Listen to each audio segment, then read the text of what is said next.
sen buncha shirin, so'zlaring shuncha shirin.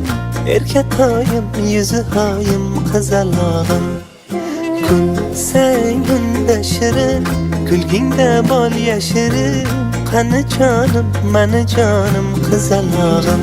Hayotimda chirog'im, ko'zim nuri qarog'im. Yuragimda mador, yaxshiyam sen bor, qizalog'im. Ikki nurli yanog'im, so'zi shirin qaymog'im. Dilim senga xumor, yaxshiyam sen bor, qizalog'im.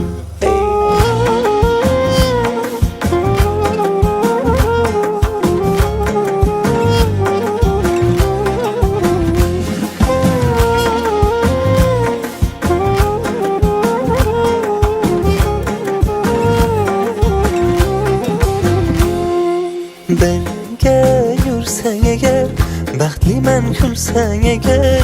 So'zi bolim, gul jamolim, qizalog'im.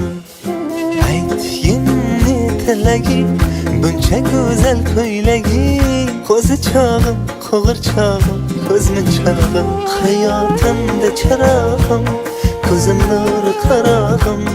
Yuragimda mador, yaxshiyam sen bor, qizalog'im. Ikki nurli yanog'im, so'zi shirin qaymog'im.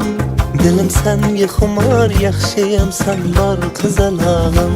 Hayotimda chirog'im, ko'zim nuri qarog'im.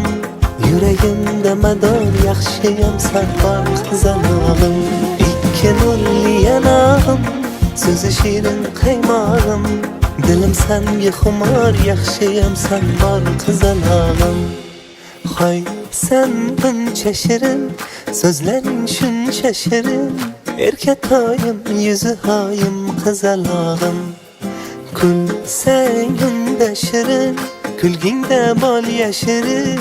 Qani jonim, mani jonim, qizalog'im. Hayotimda chirog'im, ko'zim nuri qarog'im. Yuragimda mador, yaxshiyam sen bor, qizalog'im. Ikki nurli yanog'im, so'zi shirin qaymog'im.